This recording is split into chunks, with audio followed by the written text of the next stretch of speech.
Hello, I'm Mark Baver. I'm the Technical Marketing Manager here in the UK and Ireland for Sony's photo channel. Now, we've managed to get our hands on the brand new 35mm f1.4 G Master lens.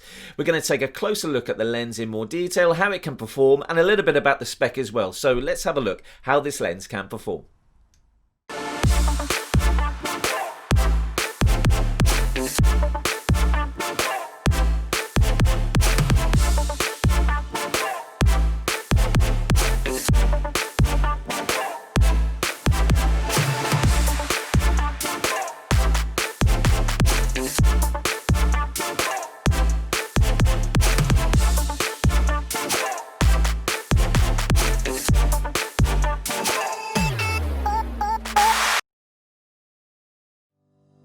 So here it is then, it's the new FE 35mm f1.4 G Master from Sony. Now, I will be testing this a little bit later in the video, but I have to say it does give excellent image quality and the resolution is really maintained from corner to corner. To gain the centre to corner sharpness, the Sony 35mm uses two XA or extreme aspherical elements, which gives you superb resolution. It also uses extra low dispersion glass elements, which then reduces any chromatic aberration and any fringing in the corners. So it's going to give you a really clean, kind of natural look, which is going to obviously improve workflow when editing. It uses nano AR coating too, which is applied to the whole area of the lens. So basically what this does, it minimizes any internal reflections so that flare and perhaps ghosting doesn't occur in these types of lenses. So at 1.4 aperture, you're going to get some incredible bokeh, and the way it does this, it uses 11 circular blades. On the 35mm Sony Zeiss lens, the length is 112mm, so you can see that there is a big difference in size, and of course in weight as well. So when you compare it to, say, the 24mm f1.4, you'll see that the difference in size and weight is very, very similar to the 24mm G Master.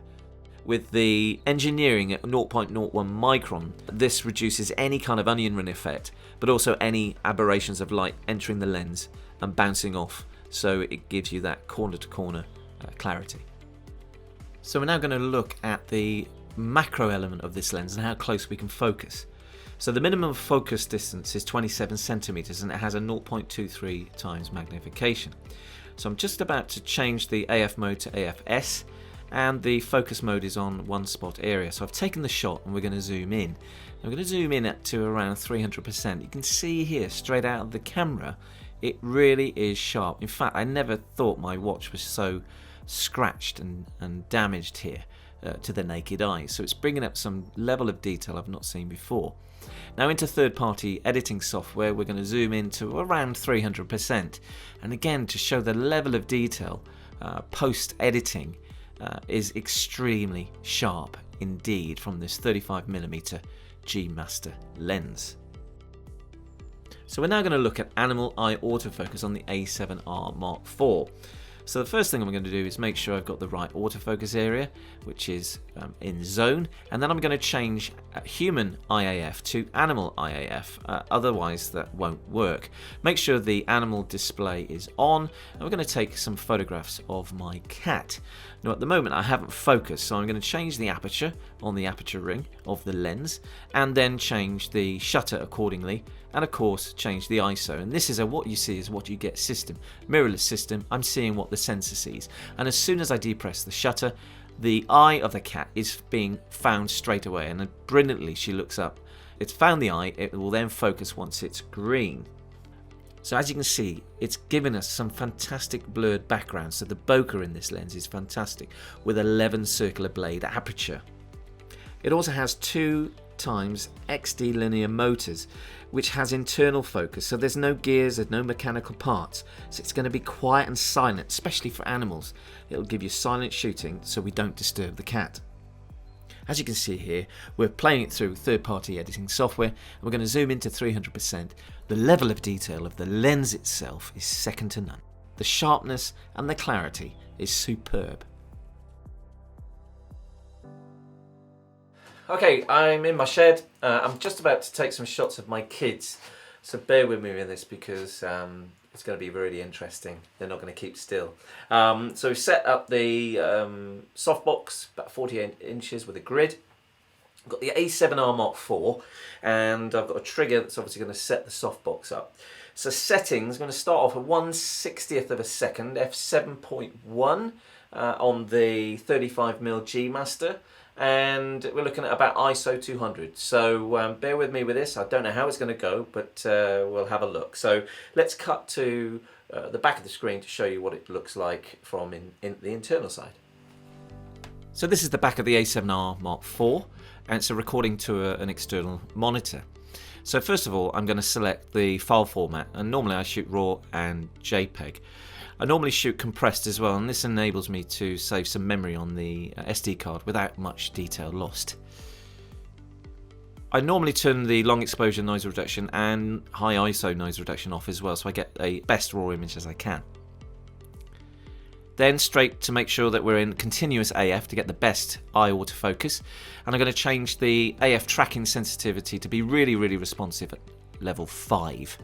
And because I was shooting animal eye autofocus earlier, I need to make sure that it's now on human, otherwise my kids' faces won't be picked up. So back in the shed, this is my son, and we're going to take some images of his face, his portrait, through the back of the camera again. So this is a recording on the back of the camera in portrait mode. You can see it's picking up his eye incredibly fast. Face detection, as he's looking left and right, it's really fast, this lens. So zooming into the back of the camera, this is in camera now, just to see how sharp it is. And look at this. It is absolutely pin sharp. I've not seen sharpness like this since I last used the 135mm. It is pin sharp. So we're having a bit more fun now with my daughter. We're going to set her down on the chair. Again, this is the back of the camera, and it picks up her face really quickly again. We're going to change the autofocus area, and we're going to change it to zone. So I'm bringing the autofocus points into the center of the screen, or the center of the sensor, and again you can see it's picking up my daughter's face really quickly. And there, I take the shot.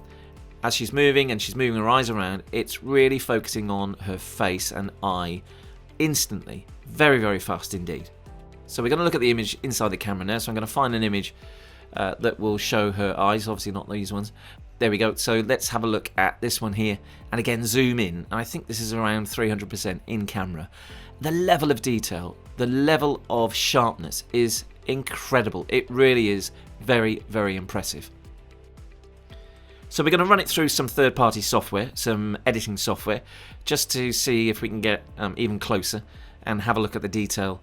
And we're going to zoom in, so around 100%, and then we're going to go a bit further, 200 and then 300%.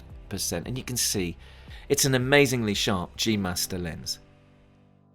So that's the brand new 35mm f1.4 G Master lens from Sony. It's incredibly sharp, it's precise and gives fantastic clarity. It's got great bokeh, so the background defocus is superb. It's ideal for portrait, landscape, and I highly recommend it for both stills and video.